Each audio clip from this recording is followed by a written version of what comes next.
الحمد لله نحمده ونستعينه ونستغفره ونعوذ بالله من شرور أنفسنا ومن سيئات أعمالنا من يهده الله فلا مضل له ومن يضلل فلا هادي له وأشهد أن لا إله إلا الله وحده لا شريك له وأشهد أن محمدا عبده ورسوله أرسله بالحق بشيرا ونذيرا وداعيا إلى الله بإذنه وسراجا منيرا أما بعد فإن خير الحديث كتاب الله وخير الهدي هدي محمد صلى الله عليه وسلم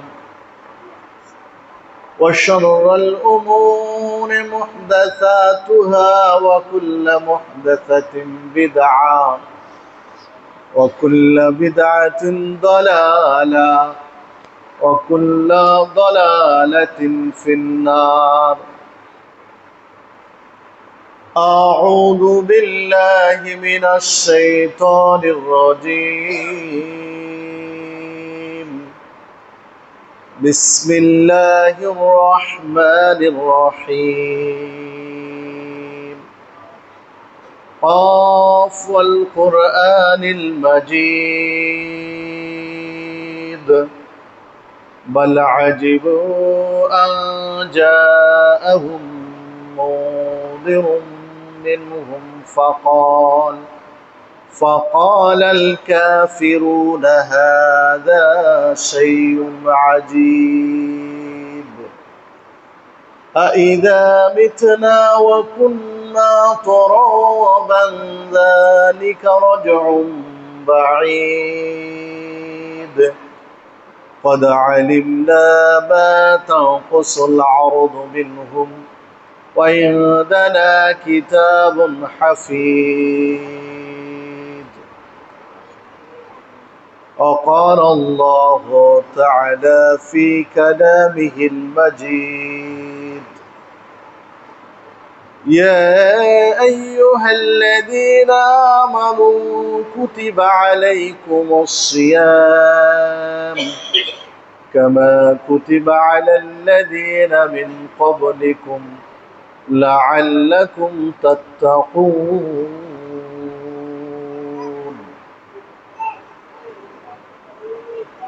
عن أبي هريرة رضي الله عنه قال أن أعرابيا أتى النبي صلى الله عليه وسلم فقال دلني على عمل إذا عملته دخلت الجنة قال تعبد الله لا تشرك به شيئا وتقيم الصلاة المكتوبة وتؤدي زكاة المفروضة وتصوم رمضان قال والذي نفسي بيده لأزيد على هذا فلما ولى قال النبي صلى الله عليه وسلم من سره أن ينظر إلى رجل من أهل الجنة فلينظر إلى هذا رواه البخاري মুসলিম। সম্মানিত জুমা জামাতের উপস্থিতি, সর্বাগ্রে সেই মহান রব্বুল আলামিনের শুকরিয়া জ্ঞাপন করি যার অশেষ মেহেরবানিতে সুস্থ শরীরে রমাজানের সিয়ামরত অবস্থায় জুমার সালাতের জন্য মসজিদে উপস্থিত হওয়ার সুযোগ পেয়েছি। তাই সকলেই বলি আলহামদুলিল্লাহ। অতঃপর দরুদ ও সালাম বর্ষিত হোক সৈয়দুল মুরসালিন, খাতামুন নবীন, রাহমাতুল লিল আলামিন নবী মুহাম্মদ রাসূলুল্লাহ সাল্লাল্লাহু আলাইহি ওয়াসাল্লামের প্রতি।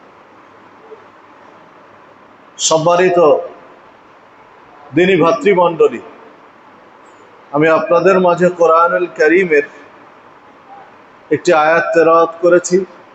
রাসূলুল্লাহ সাল্লাল্লাহু আলাইহি ওয়াসাল্লামের বাণীর মধ্য হতে একটি হাদিস পেশ করেছি।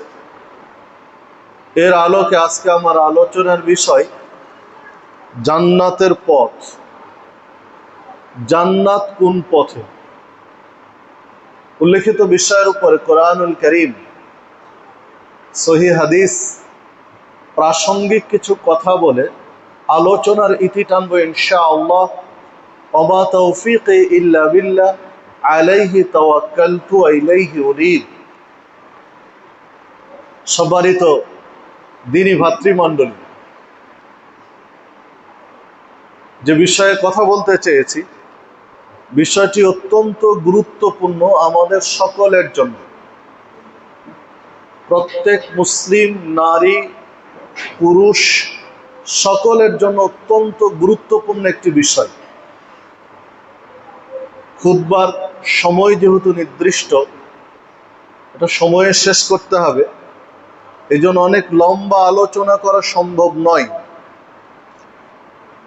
সংক্ষিপ্ত পরিসরে মূল কিছু কথা বলে আলোচনার ইতি টানবে ইনশাআল্লাহ।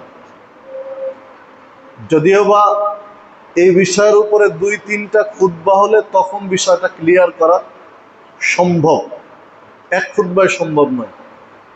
তো সংক্ষিপ্ত কথা বলি, বাকিটা আপনাদের ইমাম সাহেব আছেন, তার সাথে আলোচনা করে বা যে বিষয়ে কথা বললাম এ বিষয়ে কিছু পড়াশোনা করে। এখন তো ইন্টারনেটে পড়াশোনার অনেক সুযোগ আছে, নেট দুনিয়ায় পড়াশোনার অনেক সুযোগ আছে। প্রায় হাদিসের গ্রন্থ বাংলা হয়ে গেছে, তাফসিরের একাধিক গ্রন্থ বাংলা হয়ে গেছে, অনেক ইসলামী জ্ঞান আহরণের বই পুস্তক বাংলা হয়ে গেছে, আর বাংলাতেও আছে। বিধায় আপনি একটু সচেতন হয়ে পড়াশোনা করলে আপনি রাস্তা পেয়ে যাবেন ইনশাআল্লাহ। তবে হক পেতে হলে, সিরাতে মুস্তাকিম পেতে হলে যখন অনুসন্ধান করবেন তখন আপনাকে হতে হবে একদম নিরপেক্ষ, একেবারে নিরপেক্ষ মেজাজ নিয়ে আপনাকে অনুসন্ধান করতে হবে। কোনো একটা সাইডে যদি ঝোঁক রেখে, কোনো একটা সাইডে আপনি মাইল হয়ে যদি অনুসন্ধান করেন, খুঁজে পাওয়া সম্ভব নয়। ঘুরে ফিরে আপনারটাই মনে হবে কারেক্ট। আপনি যদি কোনো একটা সাইডে ঝোঁক রেখে আপনি একটা অনুসন্ধান চালান, তাহলে ঘুরে ফিরে আপনারটা মনে হবে যে আপনারটাই কারেক্ট, আপনারটাই ঠিক, এটাই মনে হবে। বিধায় হক পেতে হলে আপনাকে একদম নিরপেক্ষ হয়ে সামনে আগাতে হবে, একেবারে নিরপেক্ষ। হ্যাঁ, আপনি আলুল হাদিস, আপনি সালাফি, আপনি একটা মাসালা নিয়ে ঝামেলায় পড়ে আছেন, তা আপনার এই মাসালাটাও তো আপনাকে নিরপেক্ষ হতে হবে। হ্যাঁ, যদি মনে হয় যে না, আহলুল হাদিস বা সালাফি আমি যে নীতিতে আছি এটা মনে হচ্ছে ভালো, হতেও তো পারে তার উল্টোটা যে সঠিক হতে পারে, তাহলে সেটাই মেনে নিতে হবে আপনাকে। তাহলেই না আপনি আহলুল হাদিস, তাহলেই না আপনি সালাফি। সারা জীবন একটা আমল করে এসেছেন, সারা জীবন একটা কাজ করে এসেছেন, কিন্তু এখন এসে দেখছেন যে না, অন্যটা মনে হচ্ছে যে ওটাই হকের কাছাকাছি, তাহলে কি আপনি সারা জীবনটা ধরে রাখবেন? যে না, আপনাকে ছেড়ে দিয়ে যেটা হক সেটাই যেতে হবে। কারণ আপনার আমার টার্গেট জান্নাত, আপনার আমার লক্ষ্য জান্নাত। আজকে শত ব্যস্ততা ছেড়ে, কাজ কাম ছেড়ে দিয়ে কেন চলে এসেছেন জুমা মসজিদে? কারণ জান্নাতের আশায়। এই যে সালাত পড়ছি, 5 ওয়াক্ত সালাত, নফল সালাত, কেন পড়ছি? জান্নাতের আশায়। হ্যাঁ, আল্লাহকে সন্তুষ্ট করার জন্য, ঠিক আছে, কিন্তু আল্লাহকে সন্তুষ্ট কেন করছেন? কি চান আল্লাহর কাছ থেকে? তাকে সন্তুষ্ট করে কি চান? ঘুরে যেই দিক দিয়ে ভাবেন সেটা হচ্ছে জান্নাত চাই তার কাছ থেকে। সম্মানিত উপস্থিতি, এই যে সিয়াম সাধনা করছি, সুবহে সাদিক থেকে নিয়ে সূর্যাস্ত পর্যন্ত যাবতীয় খাওয়া এবং পানাহার থেকে বিরত থাকা, স্ত্রী সম্ভোগ থেকে বিরত থাকা, অশালীন কার্যক্রম এবং অশালীন কথাবার্তা থেকে বিরত আছি সিয়ামকে কবুলযোগ্য করার জন্য। তো এই সাধনা, এই ত্যাগ, এই আত্মত্যাগ কিসের জন্য? জান্নাত পাওয়ার জন্য। যাকাত, সাদাকা, ফিতরা, তাসবিহ, তাহলিল, জিকির, আজকার, ইস্তেগফার কিসের জন্য? সবকিছু টার্গেট জান্নাত। সে জান্নাত যদি হারিয়ে দেয় সবকিছু যাবে আপনার আমার। তো সেই জান্নাতে কিভাবে যেতে পারি, চলুন সে বিষয়ে আমরা একটু আলোকপাত করি সংক্ষিপ্ত পরিসরে। দেখুন, মোটামুটি আধা ঘন্টা সময় পাবো কথা বলার জন্য, একটু খেয়াল করবেন। জান্নাত পাওয়ার জন্য আমরা একজন সাহাবীর প্রশ্ন উত্তরে চলে যাই। রাসূলুল্লাহ সাল্লাল্লাহু আলাইহি ওয়াসাল্লামের কাছে একজন সাহাবী জানতে চেয়েছিলেন যে জান্নাতে যেতে চাই, কিভাবে যাব? আবু হুরায়রা রাদিয়াল্লাহু আনহু বলেছেন, রাসূলুল্লাহ সাল্লাল্লাহু আলাইহি ওয়াসাল্লামের কাছে একজন আরবি মানুষ এসেছেন। আন্না আরবিয়ান, একজন আরবি মানুষ এসেছেন নবী করিম সাল্লাল্লাহু আলাইহি ওয়াসাল্লামের কাছে, এসে বলছেন, দুল্লানি আলা আমালিন ইদা আমিলতুহু দাখালতুল জান্নাহ। এমন আমলের কথা বলুন, এমন আমল শিখিয়ে দিন যে আমল করলে আমি জান্নাতে যেতে পারবো, যে আমল করলে আমি জান্নাতে যাব। হাদিসের শব্দ চয়ন, হাদিসের বাক্যগুলোতে মনে হচ্ছে যে উনি দূর থেকে এসেছেন, পল্লীর মানুষ, উনি গ্রামের মানুষ, উনি এসেছেন মদিনাত রাসূল মসজিদে নববীতে। যিনি নিয়মিত আসতে পারেন না, শব্দগুলোতে মনে হচ্ছে যিনি নিয়মিত আসতে পারেন না, বিদায় এসেছেন, সংক্ষিপ্ত রাস্তা চাচ্ছেন। যেহেতু আরবি, গ্রামের মানুষ, খেটে খাওয়া মানুষ, বিধায় শর্টকাট রাস্তা চাচ্ছেন জান্নাতের, যে এমন আমল বলুন যে আমল করলে আমি জান্নাতে যেতে পারবো। ফাকাল রাসূলুল্লাহ সাল্লাল্লাহু আলাইহি ওয়াসাল্লাম তার প্রশ্ন উত্তরে বললেন, যেটা আমাদেরও জানা দরকার, যে জান্নাতে যাবে এই আমল কি? রাসূলুল্লাহ সাল্লাল্লাহু আলাইহি ওয়াসাল্লাম বললেন, তা'বুদুল্লাহ লা তুশরিকু বিহি শাইয়্যা। প্রথম কথা বললেন, তুমি জান্নাতে যেতে চাও, তা'বুদুল্লাহ, তুমি আল্লাহর জন্য ইবাদত করো। তোমার প্রত্যেকটা ইবাদত হবে সির্ফ আল্লাহকে সন্তুষ্ট করার জন্য। ওয়ালা তুশরিকু বিহি শাইয়্যা, আর কোন ব্যক্তি বা বস্তুকে তার সাথে শরীক করবে না। প্রথম কথা বললেন এটা। জানতে চাইলেন এমন আমল বলুন যে আমল করলে জান্নাতে যাব, এমন আমলের কথা বলুন যে আমল করলে জান্নাতে যাব। আর রাসূল সাল্লাল্লাহু আলাইহি ওয়াসাল্লাম বলছেন, তা'বুদুল্লাহ, আল্লাহর জন্য ইবাদত করবে, তার সাথে কাউকে শরীক করবে না, যেটা আকীদা, আমল নয়। প্রথম কথা যেটা বললেন সেটা হচ্ছে আকীদার, আমলের নয়। কারণ আকীদা মানে বিশ্বাস, আকীদা মানে দৃঢ় বিশ্বাস। আরো যদি গভীরে যাই, তো আকীদা শব্দের অর্থ হচ্ছে বন্ধন, একটা বাঁধন, একটা বাঁধন, বন্ধনকে বলে আকীদা, যেটা সূরা বাকারার মধ্যে রয়েছে, উকদাতুন নিকাহ, বিবাহের বাঁধন। তো বিবাহের বাঁধন, এই বাঁধন কোন রশি দিয়ে একজন নারী আর একজন পুরুষ, অপরিচিত একজন নারী, অপরিচিত একজন পুরুষ, কোথায় আপনার নারায়ণগঞ্জের নারী, চট্টগ্রামের পুরুষ, কোথায় সিলেটের পুরুষ, তো নারায়ণগঞ্জের নারী, কেউ কাউকে চিনে না। দুইটা নারী, একটা নারী আর একটা পুরুষকে বিবাহের বাঁধনে বেঁধে দেন। কি দিয়ে বাঁধেন? রশি দিয়ে। কি দিয়ে বাঁধেন? তার গোনা দিয়ে বাঁধেন। কি দিয়ে বাঁধেন? রড দিয়ে বেঁধে দেন, যেন কোনোদিন ক্ষয় না হয়। জি না, কি দিয়ে বাঁধেন? একটা বিশ্বাস দিয়ে বাঁধেন। কি? কাবিলতু, যে আমি তাকে স্ত্রী হিসেবে কবুল করলাম। এই কাবিলতু একটা শব্দ, স্রেফ একটা শব্দ, কাবিলতু, আমি তাকে গ্রহণ করলাম, আমি তাকে কবুল করলাম। এই বাঁধনের পাওয়ার কত দেখেন। ওই ছেলেটাই যদি আপনার মেয়েকে কোনো প্রস্তাব দিত বা তার দিকে দৃষ্টি দিত, তাহলে আপনি তাকে পিটাতেন। কিন্তু ওই ছেলেটা যখন কাবিলতু বলেছে, তখন আপনার আদরের মেয়ে 20-22 বছরের, 25 বছর আপনার কলিজার টুকরো আদরের মেয়েকে তুলে দিলেন যে বাবা আমি এতদিন দেখাশোনা করেছি, এবার তোমার হাতে তুলে দিলাম। আপনার মেয়ে নিয়েও চলে গেল সিলেটে, চলে গেল চট্টগ্রামে। তাহলে এই বাঁধন, এই কাবিলতুর পাওয়ার কথা আপনি হিসাব করেন। এটাকে বলা হচ্ছে উকদাতুন নিকাহ, বিবাহের বাঁধন। আকীদা শব্দ থেকে উকদা এসেছে। ঠিক আল্লাহর সাথে আপনার আমার একটা বাঁধন তৈরি হয়ে আছে। সেই বাঁধনটা কি? লা ইলাহা ইল্লাল্লাহ। কুলু লা ইলাহা ইল্লাল্লাহ তুফলিহুন। বলো লা ইলাহা ইল্লাল্লাহ, তোমরা সফলকাম হবে। যে দাওয়াত দিয়েছিলেন জাহেলি যুগের কুরাইশদেরকে রাসূলুল্লাহ সাল্লাল্লাহু আলাইহি ওয়াসাল্লাম, তো লা ইলাহা ইল্লাল্লাহ যখন বলেছি যে আল্লাহ ব্যতীত হক কোনো মাবুদ নেই, সত্য কোনো ইলাহ নেই, সত্য কোনো মাবুদ নেই, একমাত্র অদ্বিতীয় মাবুদ, সত্য মাবুদ হচ্ছেন আল্লাহ, এই স্বীকৃতি যখন দিয়েছি লা ইলাহা ইল্লাল্লাহ, তখন রবের সাথে আপনার আমার একটা বাঁধন তৈরি হয়েছে যে তিনি রব, তিনি মাবুদ, আর আমি হলাম আব্দ, আমি বান্দা। তিনি আমার রব, আমি তার দাস। একটা বাঁধন তৈরি হয়েছে। এই বাঁধন যদি টিকিয়ে রাখতে পারি, এই বাঁধন যদি অটুট রাখতে পারি, তাহলে তিনি আপনাকে আমাকে জান্নাতে পৌঁছে দিবেন।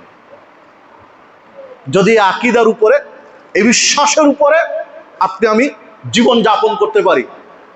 হ্যাঁ, যদি এই বিশ্বাসের চিড় ধরে, এই বিশ্বাসে যদি ফাটল ধরে, তাহলে ওই যেটা উদাহরণ দিচ্ছিলাম কাবিলতু দিয়ে, যে আপনার আদরের কলিজার টুকরো নিয়ে সংসার করবে একটা ছেলে, কাবিলতুর বাঁধন দিয়ে তৈরি হয়েছে।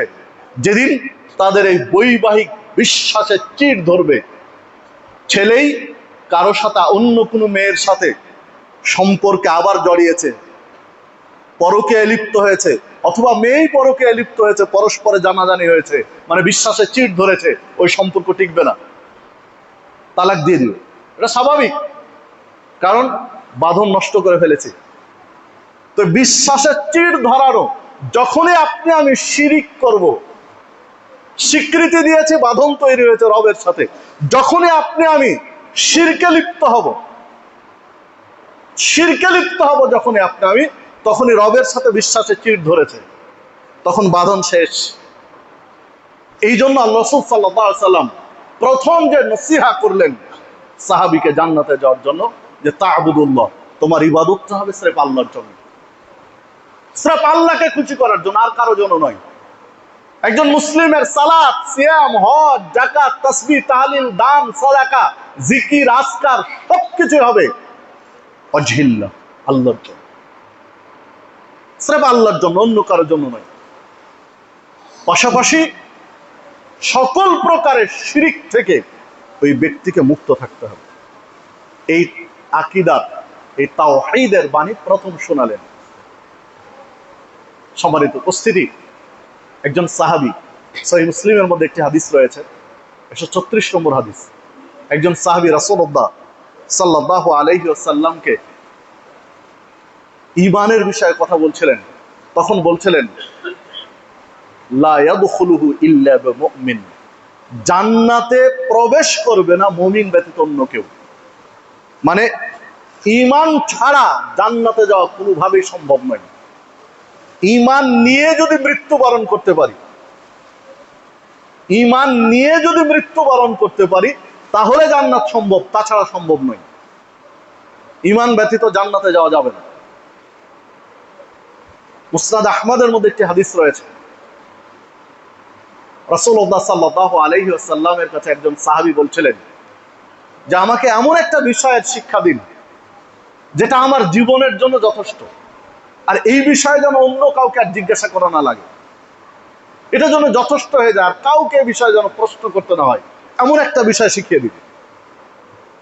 আল্লাহ রাসূল সাল্লাল্লাহু আলাইহি ওয়াসাল্লাম ওই সাহাবীকে বলেন, কুল, তুমি বলো, আমানতু বিল্লাহ, আমি আল্লাহর উপরে ঈমান আনলাম, ফাস্তাকিম, আর এটার উপরে টিকে থাকো। তুমি আল্লাহর প্রতি ঈমান আনো, ঈমান নিয়ে টিকে থাকো। ঈমান আনলে আপনি জান্নাতে যাবেন এ কথা নয়, ঈমান নিয়ে মৃত্যুবরণ করলে আপনি জান্নাতে যাবেন। ঈমান এনেছেন, মরার আগে ঈমান ভেঙে গেছে, ঈমান ভেঙে গেছে অবস্থা আপনি মারা গেছেন, আপনার জান্নাত টিকবে না। এই জন্য আল্লাহ রাসূল সাল্লাল্লাহু আলাইহি ওয়াসাল্লাম বললেন যে বলো আমানতু বিল্লাহ, আল্লাহর প্রতি ঈমান আনলাম, ফাস্তাকিম, এর উপরে টিকে থাকো। এর উপরে যদি টিকে থাকতে পারো, মৃত্যুবরণ হয়, তাহলে তুমি জান্নাতে যাবে। সম্মানিত উপস্থিতি, ঠিক এই কথাটাই আল্লাহ রাসূল সাল্লাল্লাহু আলাইহি ওয়াসাল্লাম ওই সাহাবীকে বললেন যে তুমি আল্লাহর জন্য ইবাদত করো, কাউকে শিরিক করো না। সম্মানিত উপস্থিতি, প্রসঙ্গতই বলতে হয় যে ঈমান আকীদা কি বিষয় আমরা অনেকেই বুঝি না। এই জ্ঞান আমাদের অনেকেরই নেই। সাধারণ মানুষের দোষ দেব না, আলেম ওলামারই নেই। অনেক আলেম ওলামা ঈমান আকীদার বিষয়গুলো স্পষ্ট নয়, এর গুরুত্ব তাৎপর্য স্পষ্ট নয়। আকীদা বিশুদ্ধ না হলে কোনো ব্যক্তি আমল দিয়ে নাজাত পাবে না। আগে আকীদা, তারপরে আমল। যদি আকীদা ঠিক না থাকে, বিশ্বাসের জগৎ যদি ঠিক না থাকে, ঈমান আকীদা যদি ঠিক না থাকে, তাহলে আপনার সালাত, সিয়াম, হজ, যাকাত, তাসবিহ, তাহলিল কোনো একটাও কাজ আসবে না, সব বাতিল হয়ে যাবে। আগে আকীদা, ঈমান, তারপরে আমল। না হলে দেখুন, একজন ইহুদি, একজন খ্রিস্টান, একজন হিন্দু, তাকে আপনি দাওয়াত দিবেন দিনের, ধর্মের, প্রথমে কি সালাতের দাওয়াত দিবেন? সিয়াম, হজ, যাকাতের দাওয়াত দিবেন? জি না। প্রথম দাওয়াত আশহাদু আন লা ইলাহা ইল্লাল্লাহু ওয়াহদাহু লা শারীকা লাহু ওয়া আশহাদু আন্না মুহাম্মাদান আবদুহু ওয়া রাসূলুহু। দেখেন পুরোটাই আকীদা, এর মধ্যে কোনো আমল নেই। আমি সাক্ষ্য দিচ্ছি আল্লাহ ব্যতীত হক কোনো মাবুদ নেই, তার কোনো শরীক নেই, মুহাম্মদ সাল্লাল্লাহু আলাইহি ওয়াসাল্লাম তার বান্দা এবং রাসূল। এই বিশ্বাসের দাওয়াত দেওয়া লাগে আগে। এই বিশ্বাস করলে তখন বলতে হয় সালাত পড়ো, তারপরে যাকাত দাও, তারপরে হজ করো, বা আনুষঙ্গিক বিষয়গুলো পরে, মানে আমল পরে, আগে আকীদা। দেখুন, একটা মসজিদ যদি কেউ নির্মাণ করে দেয়, তাহলে আল্লাহ জান্নাত অনুরূপ ঘর নির্মাণ করে দেন তার জন্য। একটা মসজিদে একটা ইট যদি কেউ দান করে নির্মাণে, একটা মসজিদে এক ব্যাগ সিমেন্ট যদি কেউ দান করে, বিনিময়ে আল্লাহ জান্নাতে ঘর নির্মাণ করবেন। একটা ইটের বিনিময়ে জান্নাতে ঘর পাবে, এক ব্যাগ সিমেন্টের বিনিময়ে জান্নাতে ঘর পাবে। একজন হিন্দু যদি একাই 10টা মসজিদ বানিয়ে দেয়, তাহলে সে জান্নাতে কি পাবে? কিছুই পাবে না। এটা তো একটা আমল। আপনি একটা ইট দান করে জান্নাতে ঘর পাচ্ছেন। কত টাকা? 10, 11 টাকা, 12 টাকা একটা ইটের দাম। এক ব্যাগ সিমেন্ট 500 টাকা দিয়ে একটা এক ব্যাগ সিমেন্ট মসজিদে দান করে জান্নাতে ঘর পাচ্ছেন। আর একজন হিন্দু, একজন ইহুদি, একজন খ্রিস্টান 1 কোটি কেন 50 কোটি টাকা দিয়ে 50টা মসজিদ বানিয়ে দিলেও জান্নাতে ঘর পাবে না। কেন পাবে না? তার আকীদা ঠিক নেই, তার ঈমান আকীদা নেই, এই জন্য আমল করে কাজ নেই তার।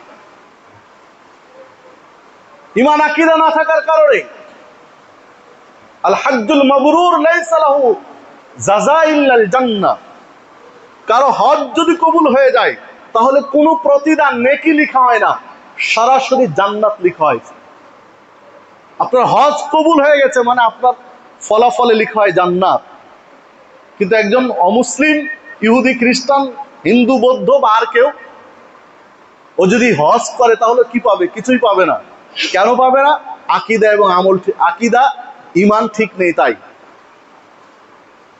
আমি আপনাকে ঘুরে ফিরে যেটা বুঝাতে চাচ্ছি, যে আগে আকীদা, তারপরে আমল। আমি এই জিনিসটা আপনাকে বুঝাতে চাচ্ছি, যে আগে আকীদা, তারপরে আমল। যদি আকীদা না ঠিক থাকে, তাহলে আমল দিয়ে কোনো কাজ হবে না। আর আমল নেই, আপনার জীবনে কোনো আমল নেই, কিন্তু আকীদা ঠিক ছিল, আকীদার উপর আপনি ছিলেন, মারা গেছেন, তাহলে আপনি জান্নাতে যাবেন ইনশাআল্লাহ। হ্যাঁ, যে অপরাধ করেছেন, অপরাধের শাস্তি আপনাকে ভোগ করতে হবে, দিয়ে আপনি জান্নাতে যেতে পারবেন আকীদার, এই বিশ্বাসের, তাওহীদের স্বীকৃতি দেওয়ার কারণে। সম্মানিত উপস্থিতি, তো যে কথা বলছিলাম যে আকীদার জায়গায় আপনাকে আমাকে ঠিক হতে হবে। দেখুন আমাদের আকীদা কোথায় গিয়ে দাঁড়িয়েছে, আমাদের বিশ্বাস কোথায় গিয়ে দাঁড়িয়েছে, যে আজকে আমরা আকীদার বিষয়ে বুঝি না। কে মুসলিম আর কে মুসলিম নয় এই জিনিসের জ্ঞানও আপনার আমার নেই, বহু মুসলিমের নেই। যে মুসলিম কে আর কে মুসলিম নয় এই জিনিসও আপনি আমি বুঝি না অনেকে। না হলে শিয়াদের জানাজা বাংলাদেশের মুসলিম পড়ে, এটা কি দিয়ে বুঝাবেন? একজন শিয়ার জানাজা বাংলাদেশের হাজার হাজার মুসলিম পড়েছে, এটা সোশ্যাল মিডিয়ায় সবাই দেখেছেন। ও আকীদা বুঝে? কিসের মুসলিম আপনি? কি পড়াশোনা করেছেন আপনি? কতটুকু জ্ঞান আছে আপনার? হ্যাঁ, আমার কথাটা খুব কড়া লাগতে পারে আপনাকে, ভাই আমি আপনার উপকার করার জন্য এসেছি। আপনার কাছে হাজার যুক্তি আছে, অনেক লম্বা আলোচনা করলে এটা বোঝানো সম্ভব ছিল। হাজার যুক্তি আছে, আমার কাছেও হাজার যুক্তি আছে। যুক্তি নয়, আমি কথাটা বললাম, আজ থেকে আপনি পড়াশোনা করেন যে শিয়া কাকে বলে, শিয়াদের আকীদা কি, রাফেজি শিয়াদেরকে কোন পর্যায়ে ইসলাম বলেছে, তাদের কি বিশ্বাস আর আপনার বিশ্বাস কি? আপনি শিয়াদের জানাজা পড়ে দিচ্ছেন, হ্যাঁ, কাদিয়ানীদের জানাজা আপনি পড়ে দিবেন। কাদিয়ানী যেমন খারেজুল মিল্লা, শিয়া খারেজুল মিল্লা, রাফেজি শিয়া ইসলামের মধ্যে নেই। আপনি পড়াশোনা করেন, দেখেন কাদিয়ানী আপনার দেশেই বসবাস করে, পঞ্চগড়ে কাদিয়ানীদের আখড়া দেখে আপনি একটু ভালো করে চিনেন এদেরকে, এদের বিরুদ্ধে আছেন। আর ওর একটু দূরে আছে তো আপনি ওকে চিনেন না, ওদের উপরে আপনার দরদ, জি না? সম্মানিত উপস্থিতি, শিয়া রাফেজি শিয়াদের আকীদা, তারা আবু বকর, ওমর, উসমান রাদিয়াল্লাহু আনহুম বিশিষ্ট তিনজন খলিফা মুসলিমদের জান্নাতের সার্টিফিকেট প্রাপ্ত তিনজন সাহাবীকে তারা মুসলিম মনে করে না, কাফের মনে করে। পড়েন আকীদা, শিয়াদের আকীদা পড়েন, যদি আমি ভুল বলি তখন আমাকে বলিয়েন যে তারা এদেরকে মুসলিম মনে করেন। উম্মাহাতুল মুমিনিন, মুমিনদের মা আয়েশা সিদ্দিকা রাদিয়াল্লাহু আনহা, তাকে তারা মুসলিম মনে করে না, কাফের মনে করে। পড়েন আকীদা। যারা হজ উমরায় যান, যারা আরব বিশ্বে মদিনায় থাকেন, বিশেষ করে অনেক বাঙালি মদিনায় কাজ করে, তাদেরকে জিজ্ঞাসা করেন মুহররম মাসের আগে থেকেই, মুহররম মাস পড়ার শুরুতেই মাকবারা, মদিনার যে মাকবারা, যেটাকে জান্নাতুল বাকি বলা হচ্ছে, যদিও জান্নাতুল বাকি না, বাকিউল গারকাদ নাম মূলত ওটা, কিন্তু মানুষ জান্নাতুল বাকি দিয়ে রেখেছে। তো জান্নাতুল বাকি বা বাকিউল গারকাদ, এই মাকবারায় কবরস্থানে স্পেশাল ভাবে সৌদি ফোর্স লাগানো থাকে মুহররম মাসে। কেন? আজও এই 2025-26 সালে এসেও, 2025-26 সালে এসেও আজও শিয়ারা চিন্তা করে যে আয়েশা সিদ্দিকা রাদিয়াল্লাহু আনহাকে কবর থেকে উঠিয়ে তাকে দোররা মারতে হবে, না হলে সে পবিত্র হবে না, অপবিত্র সে। আজও এরা বিশ্বাস করে, আজও পাহারা দেওয়া লাগে। আর আপনি তাদের জন্য দরদ উতলিয়ে ফেলছেন। আপনার আকীদা বিশ্বাস কোথায় গিয়ে দাঁড়িয়েছে? সম্মানিত উপস্থিতি, তাহলে প্রশ্ন করবেন যে তাহলে কি আমরা ইসরায়েলের পক্ষ নেব? জি না, ইসরায়েলের পক্ষ নেব প্রশ্ন উঠে না। ওরা পক্ষ বিপক্ষ নয়, দুটি বাতিল ফেরকা, দুটি মুসলিম বিরোধী বিদ্বেষী ফেরকা যুদ্ধ লেগেছে, আল্লাহ দুটাই ধ্বংস করে দেবে। আমরা এই আকীদা লালন করি। ইহুদিও মুসলিমদের চরম শত্রু, শিয়ারাও মুসলিমদের চরম শত্রু। যে আপনার আমার কলিজার নয়নের মণি আয়েশা সিদ্দিকা রাদিয়াল্লাহু আনহা, আবু বকর, ওমর, উসমান রাদিয়াল্লাহু আনহুমকে যারা মুসলিম মনে করে না, তাদের প্রতি কিসের দরদ আপনার? আল্লাহ দুটোই ধ্বংস করে দেয়, সেই বিশ্বাস আমরা লালন করি। সম্মানিত উপস্থিতি, আপনি যদি আরো পিছনে ফিরে যান, সৌদির উপর আপনার বিদ্বেষ, সুযোগ পেলে সৌদিকে গালি দিবেন। হ্যাঁ, সৌদি দেশ, তারা যে শতভাগ ইসলাম পালন করছে আমি একথা বলবো না, তাদের যে অপরাধ নেই আমি একথা বলবো না, কিন্তু তাওহীদের দিক দিয়ে তারা এগিয়ে আছে, তাওহীদের দিক দিয়ে তারা এগিয়ে। আপনি যদি ইসরায়েল ইস্যুতে আসেন, এখনো খুঁজে দেখেন এখনো দেখেন, আজও সৌদি আরব ইসরায়েলকে রাষ্ট্র হিসেবে স্বীকৃতি দেয়নি, আজও দেয়নি। ইরানের ইতিহাস দেখেন, ইসরায়েলকে রাষ্ট্র হিসেবে স্বীকৃতি দিয়েছে। আপনি কার দরদ বুঝান? দেখেন ইতিহাস, দেখেন, আপনি খুঁজেন, নেটে সার্চ দেন।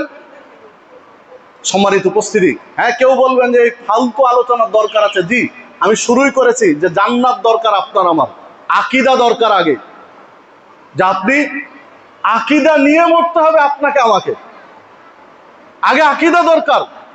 সাহাবী জানতে চাইলেন, দুল্লানি আলা আমালিন ইযা আমিলতু দাখালতুল জান্নাহ, এমন আমলের কথা বলুন যে আমল করলে আমি জান্নাতে যাব। আল্লাহ রাসূল সাল্লাল্লাহু আলাইহি ওয়াসাল্লাম কি বললেন? যে আল্লাহর জন্য ইবাদত করবে, তার সাথে কাউকে শরীক করবে না। যারা আল্লাহর সাথে শরীক করে আপনি তার সাপোর্ট করবেন না, হতে পারে না। তাহলে আপনার ঈমান কোথায় গিয়ে দাঁড়াবে? তাহলে আগে আকীদা ঠিক করতে হবে।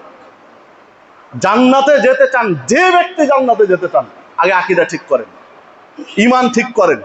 আকীদা ঈমান ঠিক, এরপরে দ্বিতীয় স্টেপে আসেন, ওয়াতুকিমুস সালাতাল মাকতুবা। 2 নম্বর কথা বললেন, আকীদার পাঠ দেওয়ার পরে, দার্স দেওয়ার পরে জান্নাতে যাওয়ার জন্য আল্লাহ রাসূল সাল্লাল্লাহু আলাইহি ওয়াসাল্লাম ওই সাহাবীকে 2 নম্বর দার্স দিলেন, ওয়াতুকিমুস সালাতাল মাকতুবা, ফরজ সালাত আদায় করবে, ছেড়ে দিবেন। এই হাদিসে নফল সালাতের কথা বলা হয়নি, অবশ্য অন্য হাদিসে নফল সালাতের কথা বলা হয়েছে, যে ফরজে যদি ঘাটতি পড়ে তাহলে নফল গিয়ে ঘাটতি পূরণে সহযোগিতা করবে। তবে কোনো কারণে কোনো ব্যক্তি যদি নফল বা সুন্নাত ছুটে যায়, এর জন্য তার পাপ হবে না, তাকে ধরা হবে না, নেকি থেকে বঞ্চিত হবে, কিন্তু পাপ হবে না। এই রমাজানে আমি একজন ব্যক্তির সম্পর্কে জানি, এই রমাজানের কথা বলছি, যে ব্যক্তিকে আমি চিনি, আমার সাথে কথাও হয়েছে বা হয়। তো ওনাকে দেখলাম আসরের খবর নেই, জোহরের খবর নেই, তারাবির সময় উনি ছটপট করছেন যে তারাবি ধরতে হবে। যে ব্যক্তি জোহর আসর পড়েনি, তার কিসের তারাবি? আমি আপনাকে মনে বুঝাতে পারলাম না, আপনি উল্টো ভাবতে পারেন আমাকে।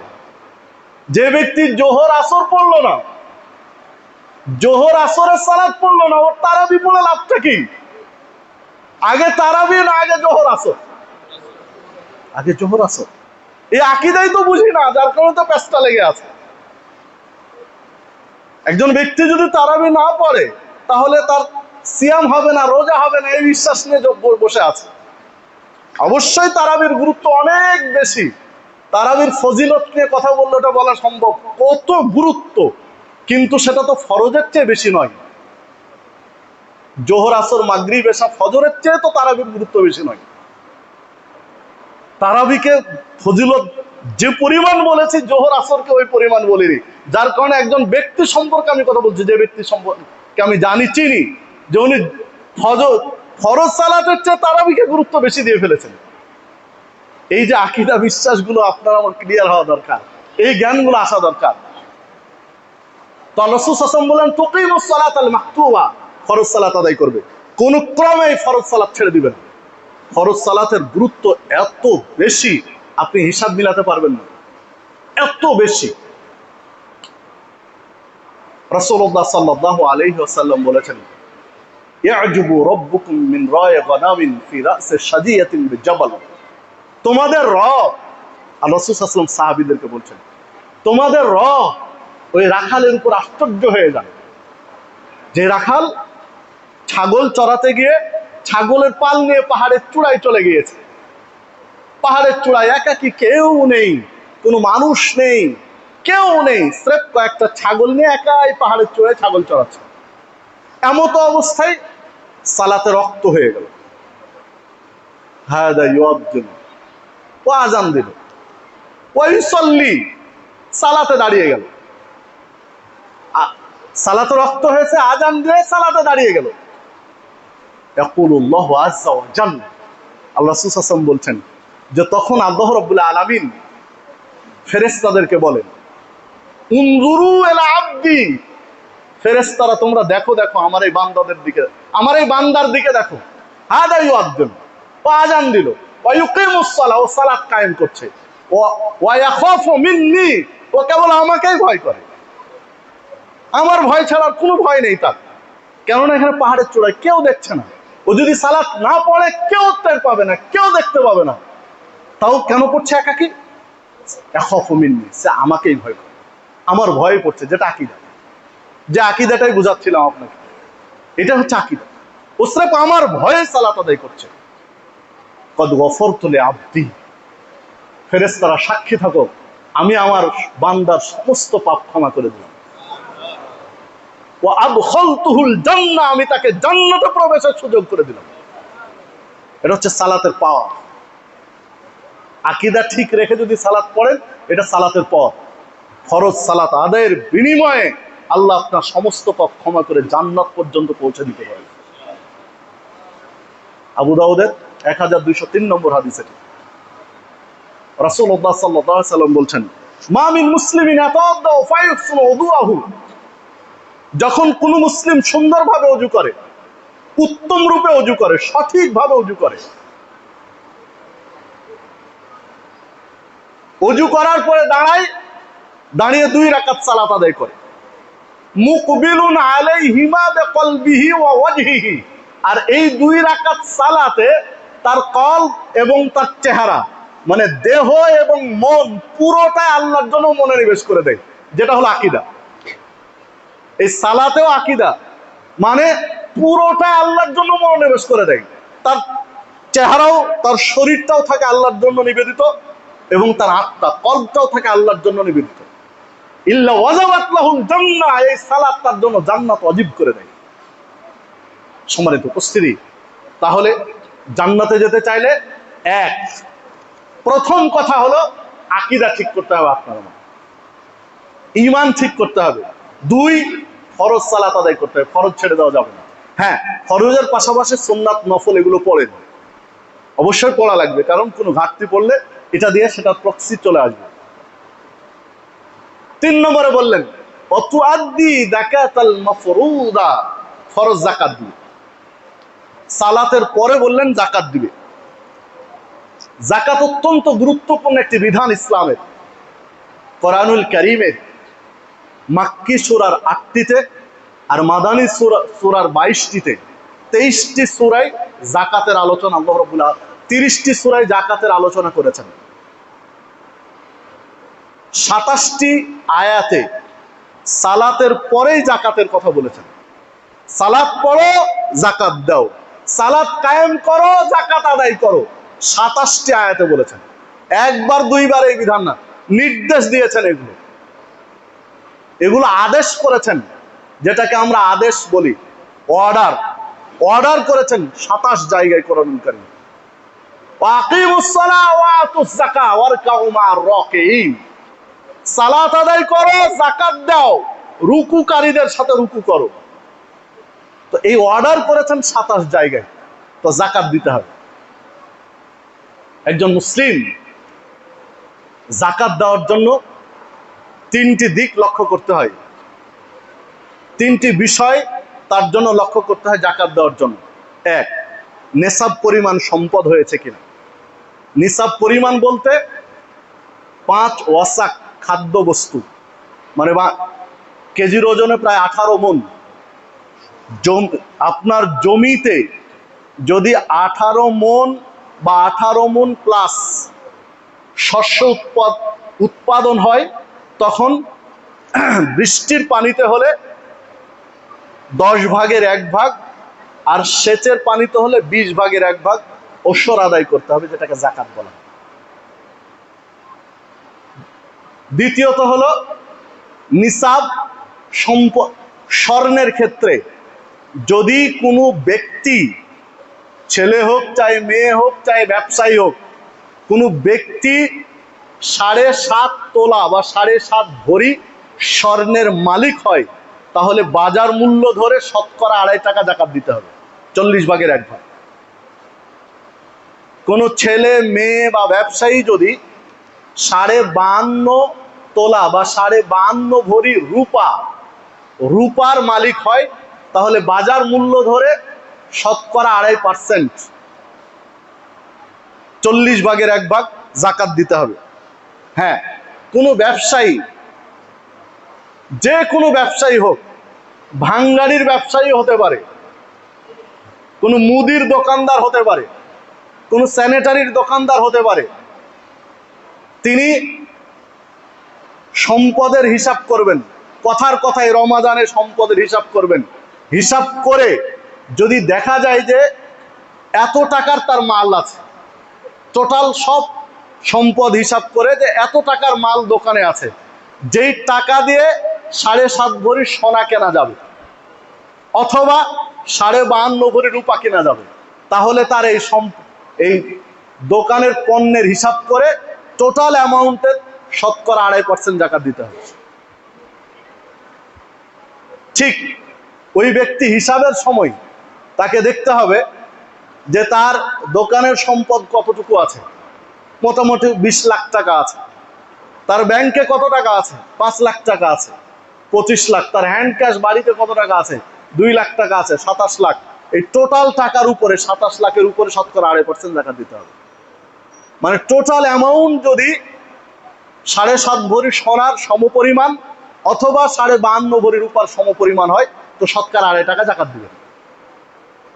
এই জাকাত যদি না দেয় তাহলে কি হবে? সম্পদ অপবিত্র থাকবে। অপবিত্র জিনিস আল্লাহ কবুল করেন। ইন্নাল্লাহা তাইয়্যিব লা ইয়াকবালু ইল্লা তাইয়্যিব, সহিহ মুসলিমের 2393 নম্বর হাদিস। আল্লাহ পবিত্র, অপবিত্র জিনিস কবুল করেন না। হারাম মাল খেয়ে আপনি ইবাদত করবেন, ইবাদত কবুল হবে না, আপনার সম্পদ অপবিত্র থাকবে। জাকাত না দিলে ক্ষতি কি? আল্লাহ রাব্বুল আলামিন আপনার এই সম্পদকে একটা বিষাক্ত সাপে রূপ দিবেন। এই সাপ গলায় পেঁচিয়ে দেওয়া হবে, বারবার আপনাকে এই সাপ দংশন করবে বিচারের মাঠে, আর বলবে আমি তোমার ওই সম্পদ, যে সম্পদে জাকাত দেও না। মানে কতটা লাঞ্ছনা কর যে সারা পৃথিবীর মানুষের সামনে আপনাকে দংশন করবে আর বলবে আমি তোমার ওই সম্পদ, যে সম্পদে জাকাত দেও না।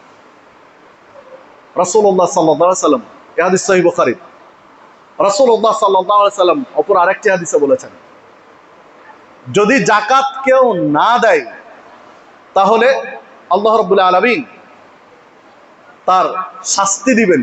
কোরআনুল কারীমে ইঙ্গিতটা রয়েছে যে আল্লাহ সেগুলোকে উত্তপ্ত করবেন, উত্তপ্ত করে তার কপালে, তার ললাটে এবং তার পিঠে ছ্যাঁকা দিবেন, গরম করে এই সম্পদগুলো দিয়ে সেক দিবেন। সম্মানিত উপস্থিতি, সর্বোপরি জাকাত যদি কেউ অস্বীকার করে তাহলে সে কুফরির আকীদায় চলে যাবে অস্বীকার করলে। আর অবহেলায় যদি না দেয় তাহলে এই শাস্তিগুলো।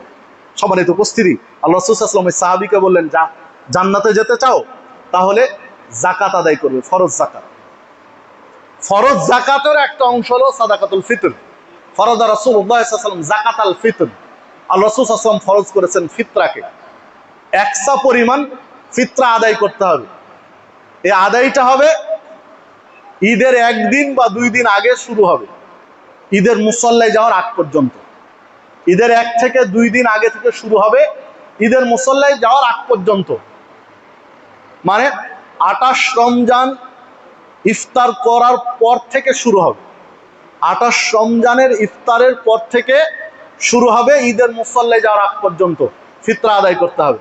এটাও কিন্তু ফরজ। ফিতরার পরিমাণ হবে একসা পরিমাণ খাদ্যবস্তু। টাকা দিয়ে ফিতরা দেওয়া থেকে ফিরে আসুন, চলে আসুন, বাদ দেন ওই সিস্টেম। কারণ আদৌ সেই ফিতরা হবে কিনা তা আলোচনা সাপেক্ষ। যা আগে হয়ে গেছে তার জন্য তওবা করে নিতে হবে। এবছর থেকে শুরু করেন, যদি দিয়ে থাকেন আলহামদুলিল্লাহ, আর না হলে এবছর থেকে শুরু করেন। মাথা পিছু একসা পরিমাণ খাদ্যবস্তু দিবেন। একসা বলতে বাংলাদেশের ওজন অনুযায়ী কিছুটা বিতর্ক রয়েছে, তবে আসাহ মনে হয় প্রায় 3 কেজি। 3 কেজি পরিমাণ চাউল দিয়ে ফিতরা দেন। সালাত, এরপরে জাকাতের কথা বললেন। 4 নম্বরে কি বললেন? ওয়াতাসুম রমাজান, রমাজানের সিয়াম পালন করবে। জান্নাতে যেতে চাও, রমাজানের সিয়াম পালন করবে। প্রথমে 1 নম্বরে বললেন আকীদা ঠিক করবে, আল্লাহর জন্য ইবাদত, কারোর সাথে শিরিক করবে না, মানে আকীদা, ঈমান আকীদা ঠিক করবে। 2 ফরজ সালাত আদায় করবে। 3 ফরজ যাকাত দিবে। 4 ফরজ সিয়াম পালন করবে, রমাজানের সিয়াম পালন করবে। রমাজানের সিয়াম অত্যন্ত গুরুত্বপূর্ণ একটা সিয়াম। যার মাধ্যমে ঈমান বৃদ্ধি পায়। এই সিয়ামের মাধ্যমে তাকওয়ার চর্চা হয়, তাকওয়ার শিক্ষা আপনার হৃদয়ে স্থাপিত হয় এই সিয়ামের মাধ্যমে। তাকওয়া হচ্ছে একজন ব্যক্তির গুরুত্বপূর্ণ একটা পুঁজি জান্নাতের জন্য যাওয়ার জন্য। তো তাকওয়া অর্জনের জন্য সিয়াম দিয়েছেন আল্লাহ রাব্বুল আলামিন। আল্লাহ রাসূল সাল্লাল্লাহু আলাইহি ওয়াসাল্লাম ওই সাহাবীকেও জান্নাতে যাওয়ার পথ বললেন যে রমাদানের সিয়াম পালন করবে। রমাদান এমন একটি মাস, যেই মাসে আল্লাহ আসমানের দরজা খুলে রেখেছেন, রহমতের দরজা খুলে রেখেছেন, জান্নাতের দরজা খুলে রেখেছেন পুরো রমাজানে। সির্ফ 10 দিন, 15 দিন, 20 দিন নয়, পুরো রমাজানের জন্য।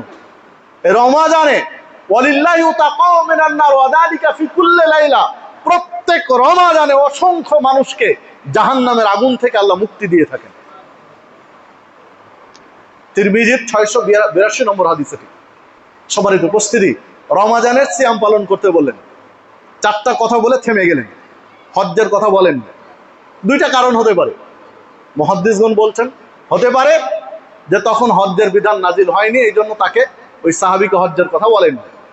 অথবা হতে পারে ওই সাহাবীর উপর হজ ফরজ ছিল না, সাহাবী দরিদ্র ছিলেন, হজ ফরজ ছিল না, তাই হজ্জের কথা তাকে বলেননি। যে কোনো একটা হতে পারে, আল্লাহ ভালো জানেন। এই 4টা বলে থেমে গেলেন। আকীদা ঠিক করবে, ফরজ সালাত আদায় করবে, ফরজ যাকাত দিবে, ফরজ সিয়াম পালন করবে, 4টা কথা বলে থেমে গেলেন। তখন ওই লোকটা বলছে, কোন লোক? যেই লোক জিজ্ঞাসা করেছিল এমন আমলের কথা বলুন যে আমল করলে জান্নাতে যাব।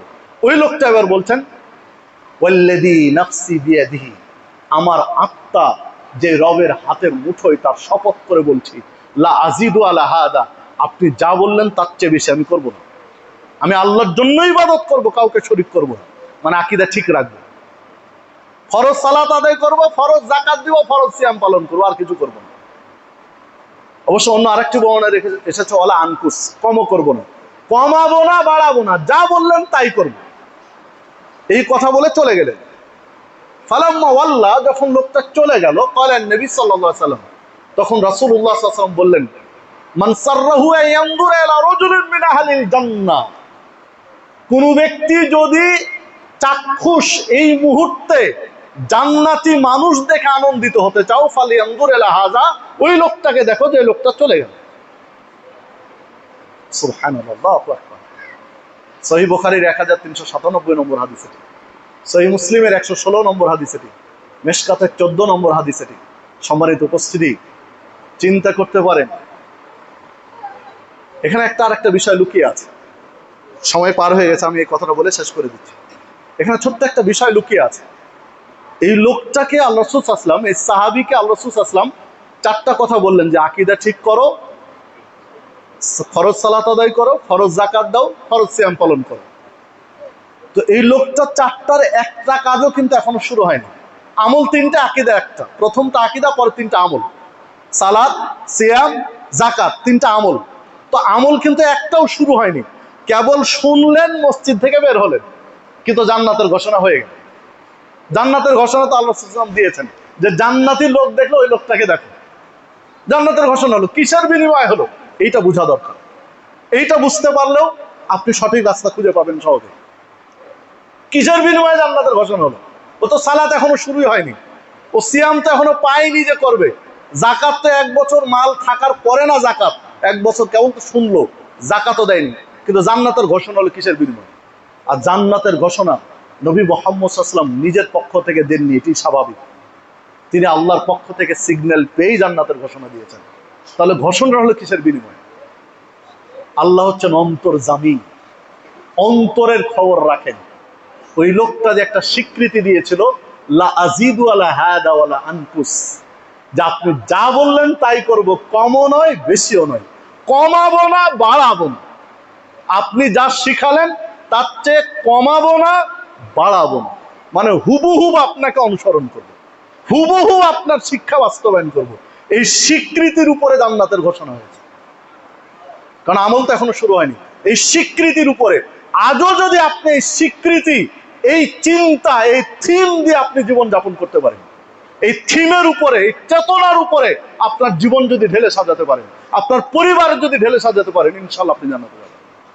সেই থিমটা কি? লা আজিদু আলা হাদা ওয়ালা আনকুস।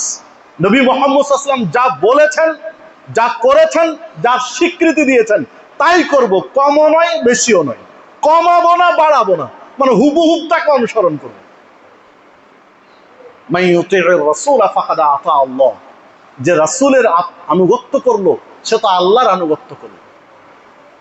রাসূল সাল্লাল্লাহু আলাইহি ওয়াসাল্লামের যে আনুগত্য করবে, ওমা ইউতি'ইল্লাহ ওয়া রাসূলাহু, যে আল্লাহর আনুগত্য করবে, রাসূলের অনুসরণ করবে, ইউদখিলুহু জান্নাতিন তাজরি মিন তাহতিহাল আনহার, এমন জান্নাতে আল্লাহ প্রবেশ করাবেন যে জান্নাতের তলদেশ দিয়ে ঝর্ণাসমূহ প্রবাহিত। সূরা নিসা 13 নম্বর আয়াত। সম্মানিত উপস্থিতি, তাই আসুন আমরা জান্নাতের জন্য নিজেকে প্রস্তুত করি, নিজেকে তৈরি করে জান্নাতে যাওয়ার জন্য। সেটা কি?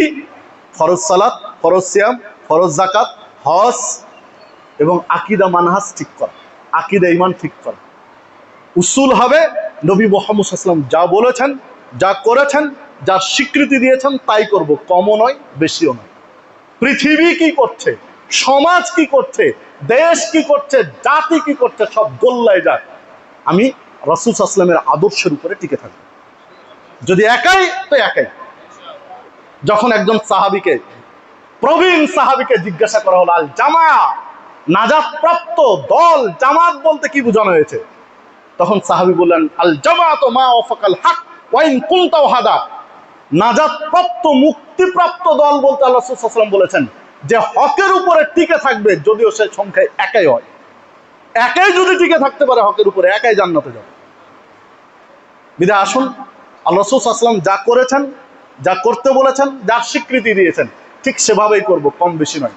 আল্লাহ রাব্বুল আলামিন আমাদের সকলকে সেই তৌফিক দান করুন। আল্লাহ রাব্বুল আলামিন আপনাকে আমাকে জান্নাতের পথের পথিক হিসাবে কবুল করে নিন। আল্লাহ রাব্বুল আলামিন আপনাকে আমাকে জান্নাতুল ফেরদাউসের মেহমানদের তালিকায় অন্তর্ভুক্ত করে নিন। আল্লাহ রাব্বুল আলামিন আপনাকে আমাকে সিরাতে মুস্তাকিমের পথিক হিসাবে কবুল করে নিন। আপনার আমার এই রমাজানের সিয়ামকে কবুলযোগ্য করার তৌফিক দান করুন। আমিন। আকুলু কাওলি হাযা ওয়া আস্তাগফিরুল্লাহ ওয়া লাকুম ওয়া লিসাইরিল মুসলিমিন। সালাতের শুরুতে বসে লোক হাজার করুন লোক না, বুঝতে পারছেন লোক হবে কি জায়গাটা বাদ।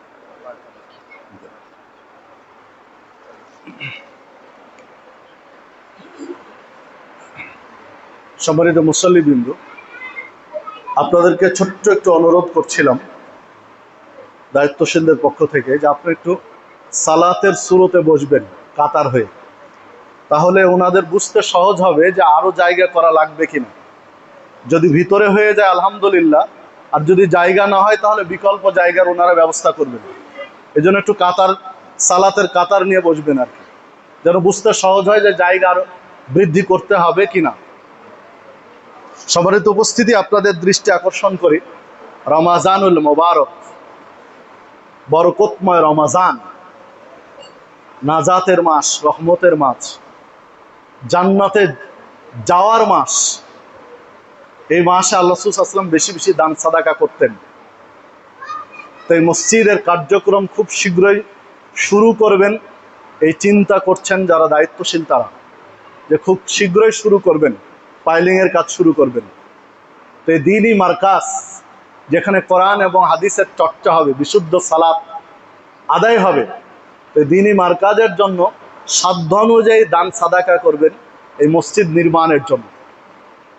যে যতটুকু দিবেন আল্লাহ তার জন্য জান্নাতে সেই রকম ঘরের ব্যবস্থা করবেন। মান বানা মসজিদান লিল্লাহি আযজা ওয়া জাল, যে আল্লাহর সন্তুষ্টির জন্য মসজিদ নির্মাণ করবে, বানা আল্লাহু লাহু মিসলাহু বাইতান ফিল জান্নাহ, জান্নাতে অনুরূপ ঘর তৈরি করবেন। মানে মসজিদ নির্মাণে আপনার অবদান যেমন থাকবে, জান্নাতের ঘর আপনার তেমন হবে। বিধায় এগিয়ে আসবেন সবাই, রড, সিমেন্ট, ইট, বালি দিয়ে, অর্থ দিয়ে সহযোগিতা করে, সাপোর্ট করে, সমর্থন করে, পরামর্শ দিয়ে সার্বিকভাবে সহযোগিতা করবেন। নাহমাদু ওয়া নুসাল্লি আলা রাসূলিল কারীম। আউযু বিল্লাহি মিনাশ শাইতানির রাজীম। মা কানা মুহাম্মাদুন আবা আহাদিম মির রিজালিকুম ওয়ালাকিন রাসূলুল্লাহি ওয়া খাতামান নাবিয়্যিন ওয়া কানা আল্লাহু বিকুল্লি শাইইন আলীমা। ইন্নাল্লাহা ওয়া মালাইকাতাহু ইউসাল্লুনা আলান নবী ইয়া আইয়ুহাল্লাযীনা আমানু সাল্লু আলাইহি ওয়া সাল্লিমু তাসলিমা। আল্লাহুম্মা সাল্লি আলা মুহাম্মাদ وعلى آل محمد كما صليت على إبراهيم وعلى آل إبراهيم إنك حميد مجيد اللهم بارك على محمد وعلى آل محمد كما باركت على إبراهيم وعلى آل إبراهيم إنك حميد مجيد اللهم انصر من نصر دين محمد صلى الله عليه وسلم وجعلنا منهم واخذل من خذل دين محمد صلى الله عليه وسلم ولا تجعلنا منهم اللهم انصر الإسلام والمسلمين واخذل الكفرة اليهود والنصر المشركين اللهم اعز الإسلام والمسلمين واخذل الكفرة اليهود والنصر المشركين عباد الله رحمكم الله إن الله يأمركم بالعدل والإحسان وإيتاء ذي القربى وينهى عن الفحشاء والمنكر والبغي يعظكم لعلكم تذكرون ولا ذكر الله تعالى أولى وأعظم وأجل وأتم وأكبر